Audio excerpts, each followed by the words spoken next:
Et si on abordait la Bible différemment, d'une manière qui nous transforme vraiment, au lieu de toujours retomber dans les mêmes habitudes? C'est exactement ce qu'on va explorer ensemble aujourd'hui, une approche plus saine et bien plus profonde. C'est parti. Alors, avant toute chose, il faut voir ce que la Bible dit sur elle-même. Et ce passage de Timothée, c'est la clé de voûte. Ce n'est pas juste un recueil d'histoires anciennes, non. Le texte se présente comme un outil vivant, inspiré par Dieu et conçu pour nous équiper. Gardons bien ça en tête, c'est vraiment notre point de départ. Ce qui nous amène tout naturellement à notre première grande idée, c'est de voir l'Écriture comme une autorité. C'est elle, notre guide principal. Et là, le vrai changement de perspective, c'est l'humilité. Au lieu d'arriver devant le texte en se demandant « Tiens, comment est-ce que ça peut servir mes plans ?» La question devient plutôt « Comment puis-je écouter ce message et me laisser façonner par lui ?» C'est une inversion totale. On ne tord pas le texte pour qu'il colle à notre volonté, on se place à son écoute. Bon, maintenant, soyons francs. Il y a des façons de lire la Bible qui, parfois sans même qu'on s'en rende compte, nous éloignent de son vrai message. On va explorer ensemble 2 des pièges les plus courants. Le premier piège, on le connaît tous, c'est la fameuse méthode du verset magique. On est face à un problème, une décision à prendre, hop, on ferme les yeux, on ouvre la Bible au hasard et on croise les doigts pour que la solution miracle soit là, sous notre doigt. L'approche saine, c'est tout le contraire, la patience.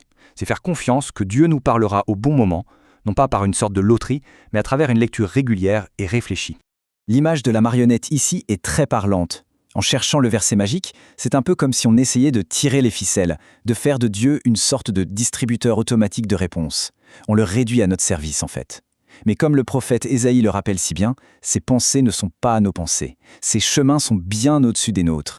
Le deuxième grand piège, c'est celui du buffet biblique.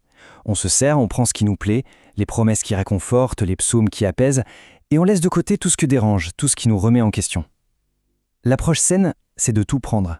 C'est de voir la Bible comme un tout cohérent. Ça veut dire accepter de se confronter à l'ensemble du message, même quand c'est difficile. Mais alors, est-ce que ça veut dire qu'il faut mettre son cerveau en mode veille quand on ouvre la Bible? Pas du tout. Et c'est ce qu'on va voir maintenant.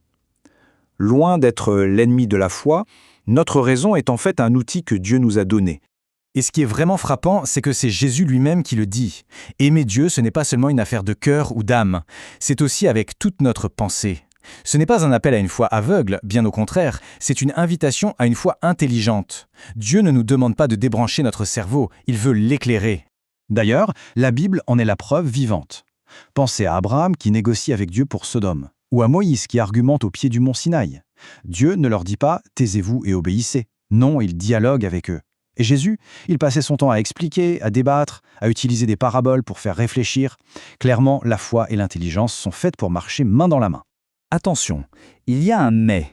Notre intelligence est un cadeau précieux, c'est vrai, mais elle n'est pas parfaite.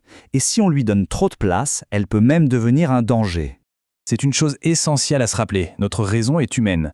Et par définition, elle est limitée. Elle peut se tromper, elle a des angles morts, elle n'est tout simplement pas infaillible. Le premier pas pour l'utiliser avec sagesse, c'est justement de reconnaître humblement qu'elle ne sait pas tout. Et c'est ça, la pente glissante de l'orgueil intellectuel. Ça commence tout doucement. D'abord, on se dit qu'on peut tout comprendre par soi-même sans l'aide de Dieu. Petit à petit, notre propre intelligence devient le juge suprême. À ce moment-là, on ne lit plus la Bible pour être enseigné, mais pour la critiquer, la juger. Et la dernière étape, inévitable, c'est que la relation personnelle avec Dieu s'étiole, remplacée par un savoir intellectuel qui, au fond, est vide. Bon, alors comment est-ce qu'on assemble toutes ces pièces? Cette dernière partie, c'est un peu la synthèse. On va essayer de dessiner les contours d'une méthode pour étudier la Bible de manière saine et équilibrée. En fait, on peut résumer tout ça en 3 piliers. Premièrement, l'humilité. Se souvenir qu'on est l'élève, pas le professeur.